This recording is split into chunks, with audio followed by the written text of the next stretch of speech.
So we have a saying here on the island, when it's nice, you gotta do it twice.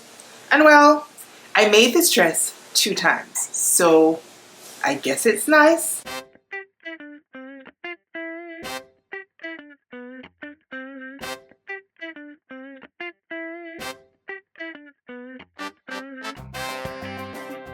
Hey Stitchers, your girl Kris here. Welcome back to my sewing space on social. If this is the first time that you're clicking on one of my videos, thank you so much for joining me today. If you have been here before, then thank you so much for coming back and spending time right here with me. So for today's video, I have a quick and dirty review of Simplicity 9679. I think that's the number. Let me just go and double check. It's this pattern right here. I'll go ahead and probably put the envelope or the line drawings on screen as well so you can get a better look at this. Before I get into my review, can I just say that there seems never to be a good time here on the island for recording content, I swear to you.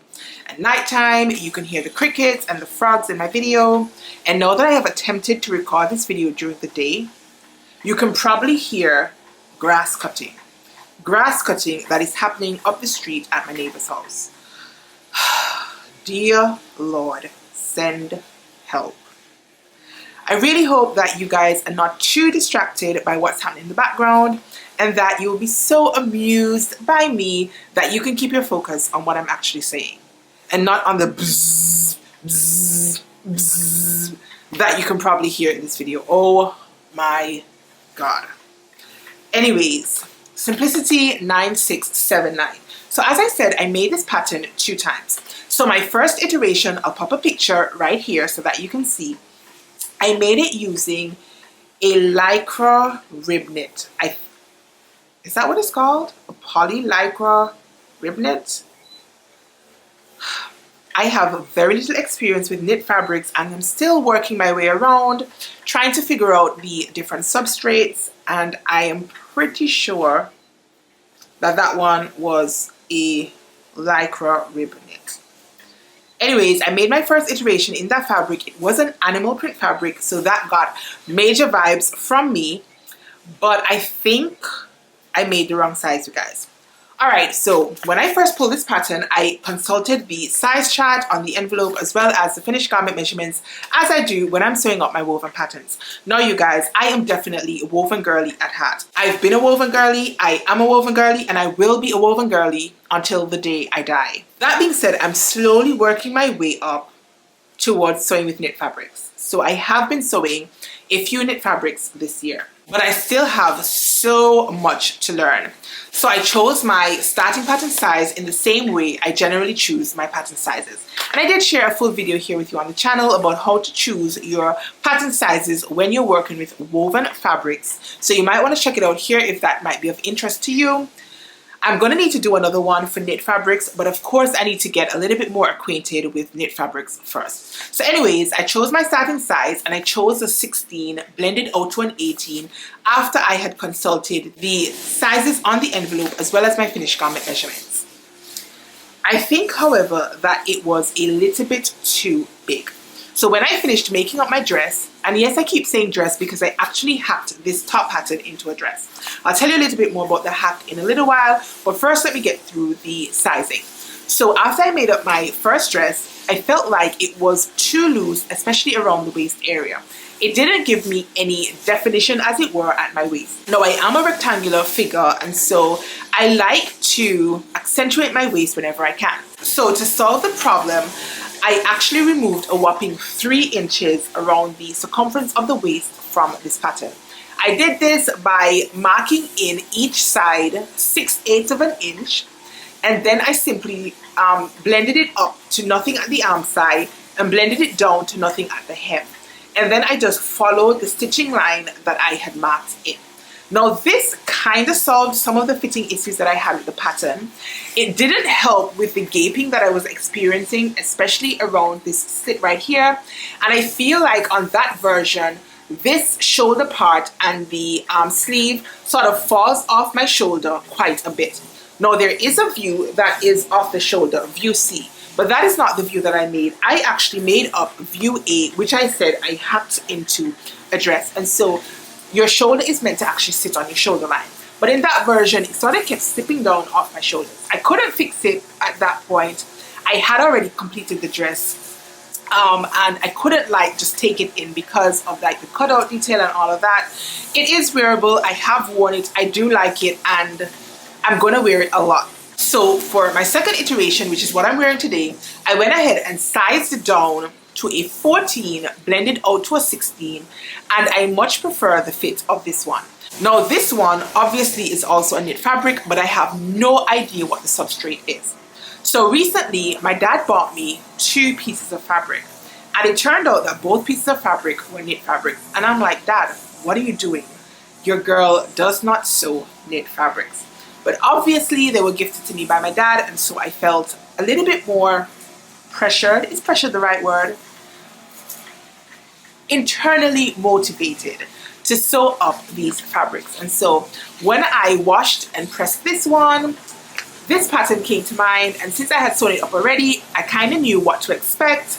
I kind of had an idea of the fitting adjustments that I wanted to do, the tweaks I wanted to make, and so I went ahead and cut my second version of this pattern. Now, as I said, I had the pattern, and I did so by simply cutting it off at the waistline and then created a big gap between the upper portion of the blouse and the hemline of the blouse. I think in my first iteration, I left a whopping 18 inches of length between the cut lines. But on my second iteration, I think I only left 15 inches of length. Now, I could have done 18 inches, but when I had made up my first version, initially I felt like maybe it was a little bit too long, and it was given sort of like matronly vibes. But I did hem it using 1.25 inches, I think, hem allowance, and I am pretty pleased now with the finished garment length, especially since I intended to wear that dress to work. Now, for this version, I actually think it's a little bit too short. As I said, I lengthened the blouse by 15 inches for this dress, and even though it's cute in terms of the length, I'm hoping that you guys can see, because I opted to do this side split situation, I do feel like I should have lengthened it a little bit more, again, to make it just a little bit more office appropriate. Can I still wear this to the office? Absolutely. I don't think my boss is going to fire me for the length of this dress. But just for my own personal comfort in the office, I feel like I could have stood to lengthen it to the 18 inches, especially with the split hem, because obviously you do the split hem, and it inevitably means that you're going to see a little bit of thigh when you're looking at me from the side. Again, I don't think it's inappropriate for the workplace, but if I were to make this pattern again, or actually, when I make this pattern again, if I decide to do the split hem detail, then I'll go ahead and lengthen it to the 18 inches that I did in iteration number 1. Now, I much prefer how this dress fits me. I think it gives me a little bit more definition at the waistline. It's snug without being super, super tight. And I just really like how it came together. Now, I did do a couple standard fit adjustments on my pattern pieces. I did my sloping shoulder adjustment, and I did my forward shoulder adjustment. And I also did a sway back adjustment on my initial pattern pieces. And so I'm glad that I went ahead and did those adjustments, especially because if I had not done those adjustments, I think I would have had a lot of gaping at the shoulder area. Now, this split, I think, is very, very sexy, but in an understated kind of way. Understated enough that I still think that this dress is office appropriate, notwithstanding that I am showing a little bit of skin here at the shoulder line. Now, when I'm in the office, I usually have my blazer on, or I have my trusted Marlowe sweater. That is the real MVP in my wardrobe, because my office can be quite cold. And so you're unlikely to see this split anyway, but I know it's there, and I feel like it just adds a little bit more edge to what could potentially be boring work attire. So for me, it's a definite yes for this pattern. Now, I think that I probably need to try this pattern as well as a blouse, you know, as the pattern intends it. Now that I have made 2 dress versions, I feel like the next iteration I make of this pattern is likely going to be the blouse version. I think that that too will get quite a lot of wear in my work wardrobe. I just need to find the perfect knit to do it in. No, I feel like the pattern came together relatively quickly and easily. It does require you to turn and press your hems, as do sewing most knit patterns. And I feel like depending on the knit that you decide to use, you probably need to be careful not to go ahead and stretch out this portion of the bodice. I think that with certain knits, if you overstretch them or over manipulate them, you can end up with like a wavy seam line or hemline or whatever. So if you've never worked with knits before, or you're relatively new to working with knits as I am, just bear that in mind. I tried my best not to overhandle my pattern pieces. I tried not to pull at it when I was pressing it into place. I do still think that I have a little bit of gaping. It might be just from handling the fabric, or it might be that I need to go ahead and make a further reduction to this area of this blouse. But I don't feel like I need to size down again, especially when I'm working with like a more stable knit such as this knit fabric, because I feel like the neckline is close enough.